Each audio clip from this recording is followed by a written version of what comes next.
오늘 사도행전 25장 13절부터 26장 32절까지는 바울이 마지막으로 세 번째 예수 그리스도를 증언합니다. 여기 설교 요약을 먼저 보시면서 보겠습니다. 바울은 세 번 증언합니다. 공식적으로 벨릭스와 베스도, 그리고 이어서 이제 아그리빠 왕 앞에서 증언을 하는데, 이 증언의 내용이 변증입니다. 그래서 신학적으로 하면 변증학입니다. 아폴로제틱스입니다. 이 변증학은 베드로전서 3장 15절에 너에 관하여 내가 가지고 있는 소망에 대하여 누가 묻거든 언제나 항상 온유와 두려움으로 답할 것을 준비하라 라는 그 말씀을 근거로 합니다. 오늘 그래서 여기 사도 바울이 하나님 앞에 그리고 아그리빠 왕 앞에 지금 변증하고 있습니다. 실은 법정에 섰다는 얘기는 자기에게 고소 또는 고발된 죄목에 대하여 그것을 논리적으로 변론하는 것이 자기가 할 일이죠. 근데 여기 쭉 보면은 사도 바울은 자기가 무엇을 잘못 안 했네, 뭐가 어떻게 됐네라는 얘기를 보다는 오히려 거기서 예수를 증언해 버립니다. 그리고 거기에 재판정에 섰었던 아그리빠 왕이 결론을 내립니다. 이 사람은 죄가 없다. 본인이 직접 이렇게 얘기합니다. 우리도 세상 앞에서 예수 그리스도를 증언해야 될 때가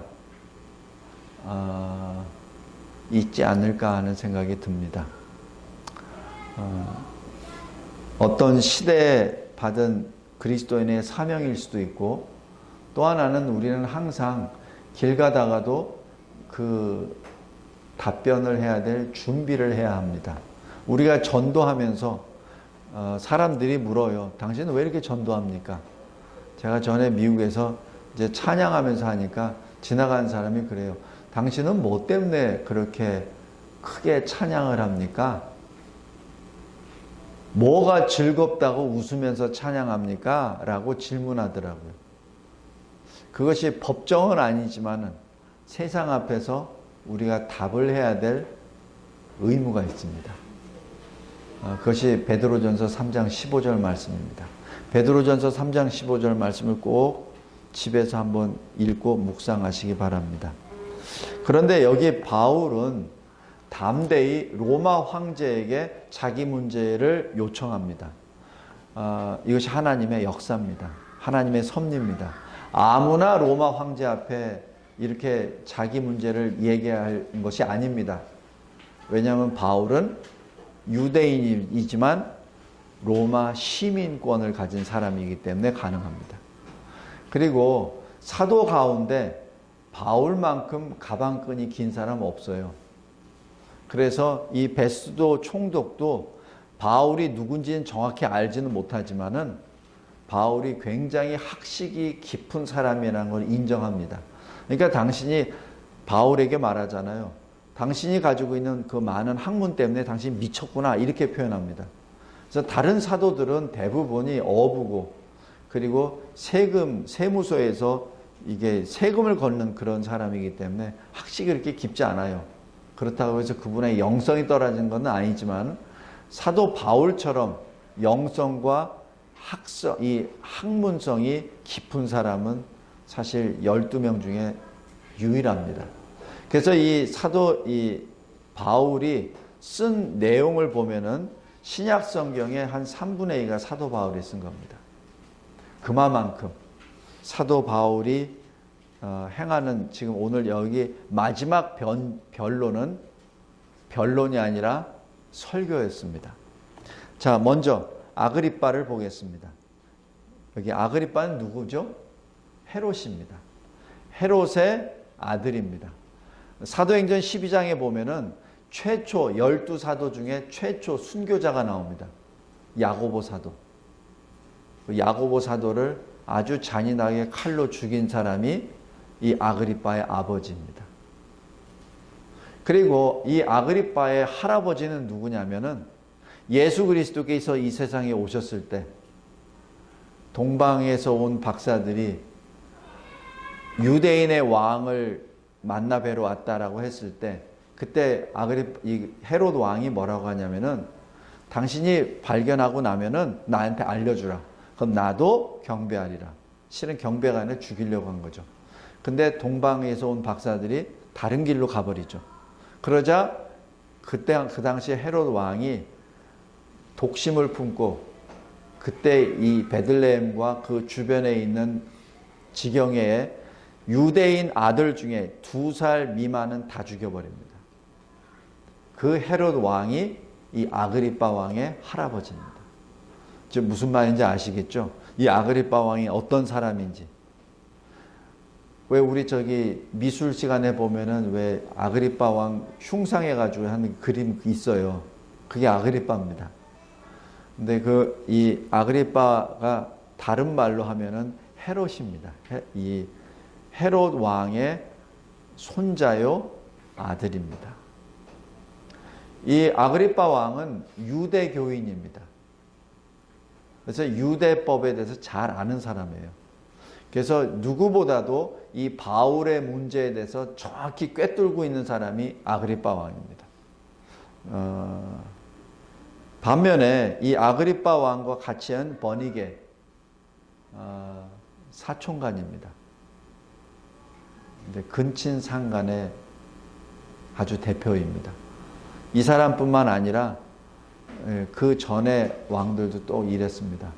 제가 왜 이 말씀을 드리냐면은 사회 질서가 무너질 때 지도층이 그 사회 질서에 무너지는 현장에 앞장서 버립니다.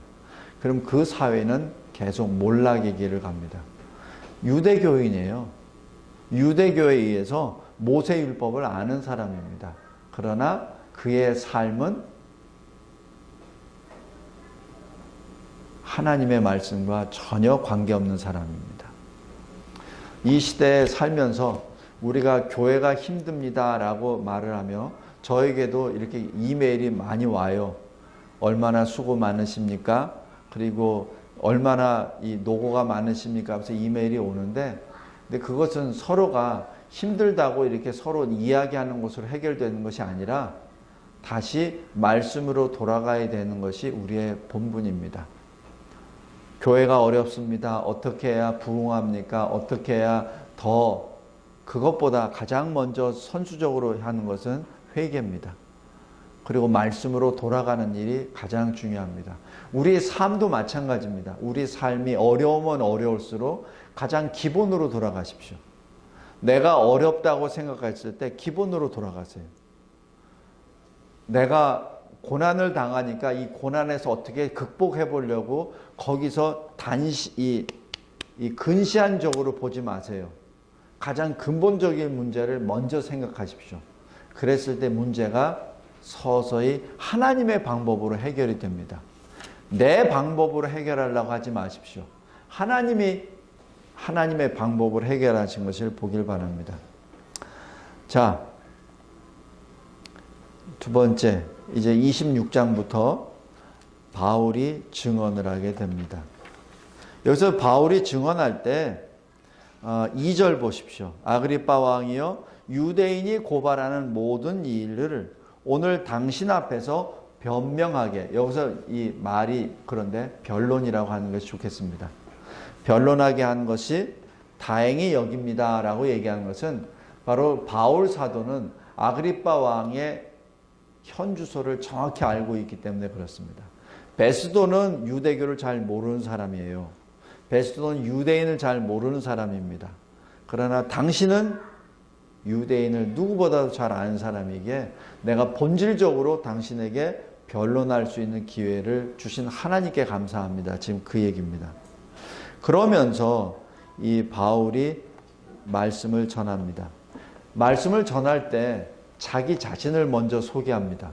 나는 로마 시민이지만 나는 이방에서 다메섹에서 태어났지만 그러나 나는 예루살렘에서 유대인의 아래에서 나는 교육을 받은 유대인입니다 라고 말합니다. 그 유대인의 법 안에서 유대인이 가장 엄하다고 하는 가말리엘 파에 내가 바리새인으로 내가는 양육을 받은 사람입니다. 여기서 얘기는 안 하지만 사도행전 9장에 사도 바울이 사울이었을 때, 회심하기 전 사울이었을 때 스데반 순교 현장에 지휘했었던 유대교의 장로였습니다. 바로 그만큼 유대교의 학식과 유대교 내에서 인정받은 젊은 장로였습니다. 지금 그것을 말합니다. 그런데 지금 이 바울이 말하는 것은 내가 예수를 만나기 전에는 나는 예수와 예수를 따르는 그리스도인들을 박해하는 것이 내 사명이라고 생각했습니다. 그래서 내가 가는 곳마다 그들을 박해했습니다. 여기 10절과 11절 보십시오. 어떤 박해를 했냐면은 많은 성도를 옥에 가두었습니다. 그리고 죽일 때 내가 찬송 투표를 했습니다. 바로 스데반을 말하는 거죠. 그 이외에도 많은 성도들을 내가 옥에 가두고 그리고 죽일 때 내가 가표를 던졌습니다. 그리고 11절 보십시오. 예루살렘에 있는 회당뿐만 아니라 이방에 있는 다메섹 외국 성읍까지 내가 추천서를 받아서 내가 갔었던 사람입니다 라고 고백합니다. 바로 예수를 만나기 전 사도 바울의 모습이었습니다.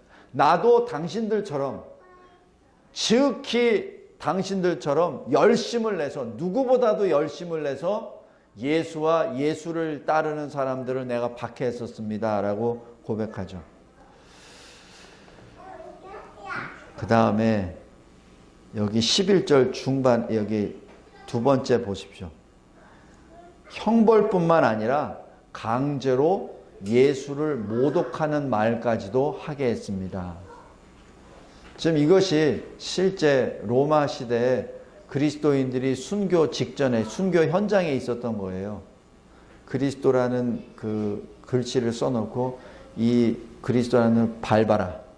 밟고 나는 그리스도를 저주합니다. 나는 믿지 않습니다. 라는 말 한마디 해라. 그럼 내가 살려주겠다. 바로 그런 표현들입니다. 사울이 그런 것을 했다는 얘기예요. 자, 그 예수를 믿기 전에 사울이었습니다. 그래서 다메섹까지 가는 도중에 예수를 만나게 되었습니다. 우리가 잘 알고 있는 내용입니다. 여기서 지금 사도 바울은 이 9장에 자기가 직접 만났었던 그걸 떠나서 자기가 부활하신 예수를 만난 것을 지금 계속 간증을 합니다. 왜 이렇게 반복하여 똑같은 말이 이렇게 기록되었겠습니까? 그만큼 중요하기 때문에 그렇습니다. 지금 사울을 바울로 만드신 분은 사울이 아니라 부활 예수십니다. 그 부활하신 예수께서 특별히 사울에게만 오신 것이죠. 분명히 거기에 그 현장에는 많은 사람이 있었지만은 예수의 말을 들은 사람은 사울 혼자였습니다. 왜? 예수님이 사울만 부르셨기 때문에. 성도 여러분, 이것이 엄청난 역사입니다. 여러분들 각자 한 사람 한 사람이 예수를 믿게 된 것은 바로 이 역사입니다. 여러분과 같이 있었지만 그러나 여러분이 교회 앞으로 나오고 여러분이 이 그리스도인이 된 것은 주님이 여러분을 직접적으로 여러분만 부르셨기 때문에 그렇습니다. 아무나 부른 거 아닙니다. 각자가 각자 인생 가운데 그리스도 밖에 있는 인생 가운데 그 상황은 다 다릅니다. 그 케이스는 다 달라요. 그런데 주님이 여러분을 한 사람을 불러서 끄집어내신 것입니다. 사울도 마찬가지입니다. 사울과 많은 사람들이 있었지만은 주님이 부르신 것은 사울을 불렀지 다른 사람을 부른 게 아닙니다. 여러분이 바로 그러한 존재입니다. 지금 사울은 바울이 된 다음에 이렇게 자기가 만난 주님을 증언합니다. 자기가 죄가 없습니다라고 얘기하는 것이 아닙니다. 자기를 변화시키신 주님을 증언한 겁니다. 사울은 어떤 존재죠? 이스라엘의 초대 왕입니다. 사울은 어떤 사람이죠? 굉장히 키가 큰 사람입니다. 사울은 키가 크고 다른 사람보다 어깨가 더 큰 사람이고, 그리고 굉장히 힘도 세고 왕이었습니다. 초대 왕이었습니다. 이스라엘 건국 왕입니다. 그러나 바울은 뭐죠? 바울이란 뜻은 작다는 뜻입니다. 지금 사울은 그런 큰 이름을 받은 사람이에요. 근데 예수를 만나고 난 다음에 작은 사람이 돼버린 겁니다. 우리는 보통 바울 하면 위대하고 덕하죠. 그러나 유대인들이 봤을 때는 사울은 초대 왕의 그 이름 큰 사람, 멋있게 생긴 사람이고, 바울은 사실 별 볼 일 없는 사람이에요. 성도 여러분, 우리가 그리스도인이 된다는 것은 바로 그 모습입니다. 세상으로 보면은 비천한 모습으로 되는 것이지만 하나님의 눈으로 보아서는 그것은 엄청난 변화입니다. 우리가 그리스도인이 됐다는 것은 뿌리채 완전히 바뀌었다는 것이죠. 사울이 바울이 되듯이 말입니다. 교회를 잔해하던 자들, 하나님이 특별히 택하여 주시사 거룩하다고 불림을 받은 성도들, 바로 그 교회를 잔해하던 자가 예수를 믿으시오, 예수가 그리스도이십니다, 예수가 살아계신 하나님의 아들이시오, 예수를 믿어 당신과 당신의 가정을 구원받으십시오 라고 불렀던 복음의 전도자로 변화시켰다는 것을 말합니다. 지금 그것을 말합니다. 그것을 여기 18절 보십시오. 뭐라고 하시냐면은 어둠에서 빛으로, 사탄의 권세에서 하나님께로 돌아오게 하고, 죄사함과 또 주를 믿어 거룩하게 된 무리 가운데서 기업을 얻게 함이라. 이것이 바울이 받은 사명입니다. 바울은 사울이었을 때 소명을 받고요, 다음에 사명을 받습니다. 그 시작은 바로 회심입니다. 여기 주보 맨 뒷면 한번 보세요. 회심이라고 제가 별도 했었는데, 이건 존 파이퍼 목사님이 굉장히 쉽게 표현한 내용이 있어서 여러분하고 같이 나누기를 원합니다. 먼저 첫 번째, 하나님은 하나님의 영광을 위하여 우리를 창조하셨습니다. 그래서 이사야서 43장 7절 보면은 내가 내 영광을 위하여 창조한 자를 오게 하라. 그를 내가 지었고 그를 내가 만들었느니라 라고 얘기해서, 하나님이 우리를 창조하신 목적은 하나님의 영광을 나타내기 위함입니다. 두 번째, 그래서 우리의 본분은 하나님의 영광을 위해서 사는 것이 우리의 본분입니다. 고린도전서 10장 30절에 먹든지 마시든지 무엇을 하든지 하나님의 영광을 위하여 하라라는 말씀입니다. 세 번째, 그러나 우리는 하나님을 영화롭게 하지 못했습니다. 죄의 싹은 사망이요, 모든 사람이 죄를 범하며 하나님의 영광에 이르지 못하였습니다. 로마서 3장 23절입니다. 4절 따라서 우리는 모두 하나님의 진노 아래 있었습니다.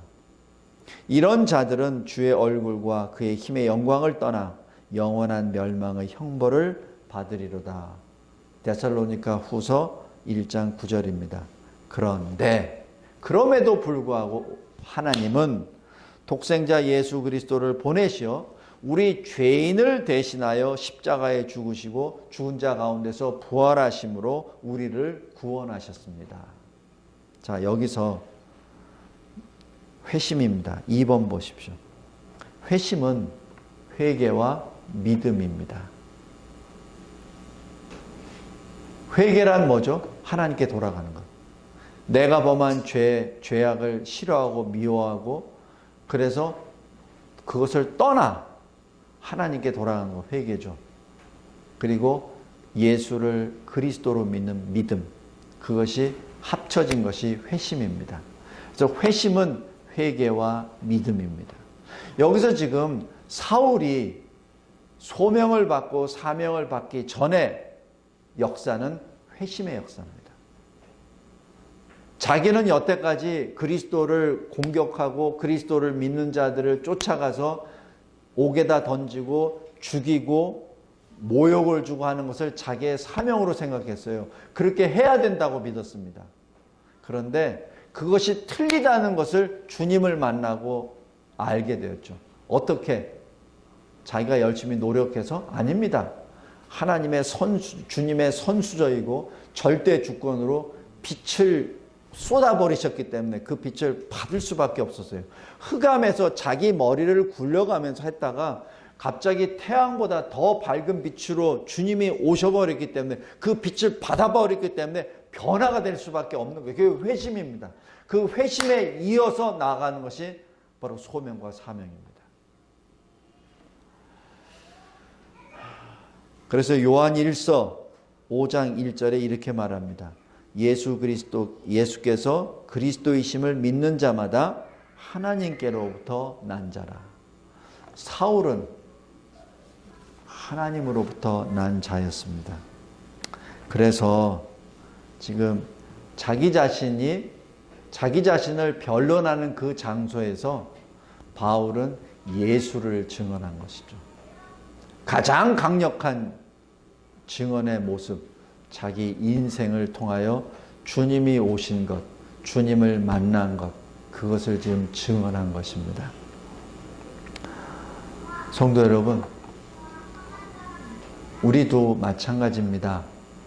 우리 각자가 세상 앞에서 또 악한 권세자들 앞에서 증언을 할 때 여러분이 만난 주님을 증언하시기 바랍니다. 그래서 어려움이 많이 있는 상태에서 주님을 만나는 것이 힘이 있습니다. 그냥 너무 쉽게 만나버리면은 너무 좀 이렇게 힘이 좀 없어요. 설득력이 약합니다. 그러나 사울이 바울이 됐을 때 그 역사는 사실 지구를 바꾸는 역사였습니다. 성도 여러분, 스데반이 순교당한 직전에 뭐라고 기도한지 기억나세요? 예수님이 하신 기도와 똑같은 내용입니다. 주여, 저들을 용서하소서. 저들을 용서하소서. 저들이 무엇을 행하는지 모릅니다. 저들 가운데 누가 들어가죠? 사울이 들어간 겁니다. 주님은 그 스데반의 기도를 바로 응답해 주신 거예요. 그 많은 무리들 가운데 사울을 택하고 사울을 용서해 주시고 사울을 주의 그릇으로 사용하신 것이죠. 스데반은 만약에 스데반이 죽지 않았다면 아마 스데반이 전도자로 굉장히 큰 일을 했을 겁니다. 그러나 주님께서는 스데반을 순교의 길로 들어가게 하시고 그 순교의 현장에 있었던 사울을 건져내셔서 사울을 전 세계에 복음을 전하는 일꾼으로 사용하셨습니다. 이것이 하나님의 방법입니다. 스데반의 입장에서 보아는 분명히 스데반은 사실 억울하고 답답한 죽음을 당하죠. 그러나 하나님의 뜻을 알고 영으로 기도하는 스데반의 그 기도를 주님이 응답해 주시고 그 당시에 그 무리 가운데 있었던 눈에 핏빛이 들고 잔인하고 그 스데반을 죽이려고 했었던 그 무리들 가운데 사울을 택하셔서 사울을 주의 종으로 삼아 주셨습니다. 그래서 어찌 보면은 스데반이 만약에 살았더라도 바울만큼 전할 수 있었을까 하는 것도 생각해 봅니다. 하나님의 역사였습니다. 자, 여기 26절 보십시오. 베스도가 내가 미쳤도다 라고 얘기하며 사도 바울의 변론, 사도 바울의 설교를 중단시켜 버립니다. 그러자 25절 26절에 바울이 이렇게 말합니다. 내가 미친 것이 아니요 내가 참된 말을 하는 것입니다. 그리고 이 일은 한쪽 구석에서 이루어진 것이 아닙니다. 라고 말하고, 더 이상 바울이 이제 이 설교할 수 있는 그 기회가 끊어졌다는 것을 직감하고 이렇게 기도합니다. 28절 보십시오. 여기 29절.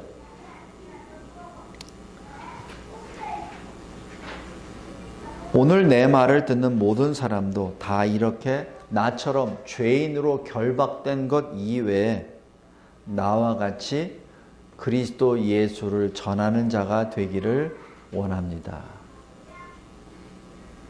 요거는 하나님께 드리는 기도입니다.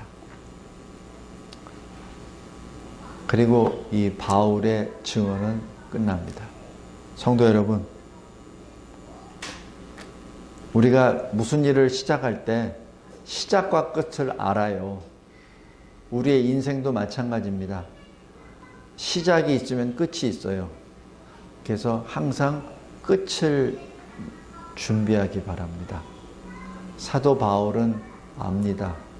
더 이상 내가 예수를 증언할 공적 기회가 이제 끝났구나 하는 것을 직감합니다. 그리고 하나님 앞에 기도합니다. 제가 이 본문을 쭉 읽으면서 참 하나님의 성령이 사도 바울을 주장하고 계시는구나. 그래서 상대가 공격하고 상대가 더 이상 변론하지 못하도록 막으려 할 그때를 알고 사도 바울은 하나님 앞에 소망의 기도를 드립니다. 말씀을 맺겠습니다. 회심, 구원, 처음과 끝은 모든 과정까지도 하나님의 역사입니다. 사울이 바울이 된 것도 하나님의 절대 주권의 역사였습니다. 그리고 바울이 받은 것은 바로 예수 그리스도 복음을 전함으로 세상의 어두움 세상에 살고 있는 하나님의 백성에게 의와 거룩의 옷을 입히는 것입니다. 마지막 하나, 하나님은 우리에게 고난을 허락하십니다. 근데 우리가 하나님 저 힘들어요 라고 했을 때 고난을 제거해 주신 분이 아닙니다. 하나님은 그런 분이 아니세요. 하나님은 그 고난을 통과라고 하십니다. 그때 우리가 하나님을 더 의지하게 됩니다. 성도 여러분, 이럴 때 마지막 하나 꼭 기억해 두셔야 될 것. 여러분의 생각과 여러분의 방법으로 그 고난을 통과하지 마십시오. 여러분의 방법으로 통과하게 됐을 때는 여러분에게 오는 것은 낙심입니다. 아니면은 교만입니다. 하나님께서는 여러분에게 주를 의지하며 그 고난을 통과하라고 하십니다. 혹시나 여러분이 여러분의 의지로 그 고난을 통과할 수도 있습니다. 그런데 거기에서 나타나는 것은 더 큰 고난을 부르는 교만입니다. 꼭 잊지 말기 바랍니다. 여러분의 어려운 점이 만났을 때 먼저 하나님 앞에 무너지십시오. 하나님 앞에 모든 것을 내려놓으십시오. 그리고 하나님의 방법으로 그 고난을 통과하시기 바랍니다. 예수 그리스도의 이름으로 통과하시기 바랍니다. 참 어렵습니다. 참 어렵습니다. 그러나 실은 그게 어려운 것이 아니라 그것이 가장 쉬운 방법입니다. 그랬을 때 하나님이 여러분에게 그 고난을 이기고 고난을 통과할 수 있는 방법을 여러분에게 주십니다. 마지막으로 한 예를 들어서 나는 지금 바쁘니까 오전 예배만 드리고요. 나는 바쁘니까 수요 예배는 빼고요. 나는 바쁘니까 아침에 기도하는 건 빼고요.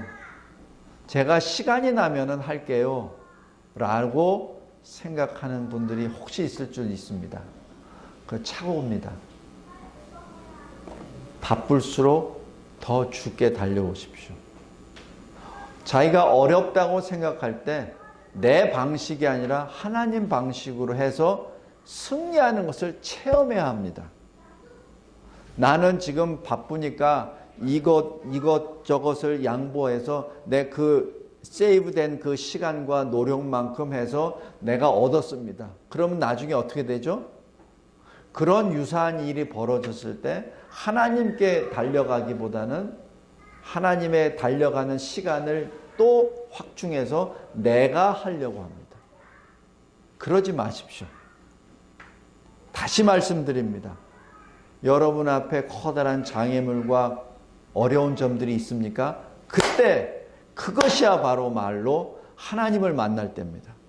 어려울 때 하나님이 주시는 것을 체험하기 바랍니다. 그랬을 때 여러분 앞에 어려움이 또 나타났을 때 또 더 깊은 하나님과의 만남이 가능합니다. 그렇지 아니하고 여러분이 여러분의 방법대로 하나님을 만나는 것을 자꾸 뒤로 하고 여러분의 방법으로 그 일을 해결하려고 했을 때, 그리고 그것이 어떻게 해결되었다고 생각했을 때, 착각에 빠졌을 때 어떤 일이 벌어지죠? 하나님을 더 멀리 하게 됩니다. 그러한 어리석음을 벗어나기 바랍니다. 어려우면 어려울수록 더 하나님께 나아가시기 바랍니다. 사도 바울처럼. 사도 바울이 했던 것은 자기 자신의 방법으로 하는 것이 아니라 주님이 하신 말씀, 내가 나를 오늘 증언하였듯이 로마에 가서도 증언하여야 하리라.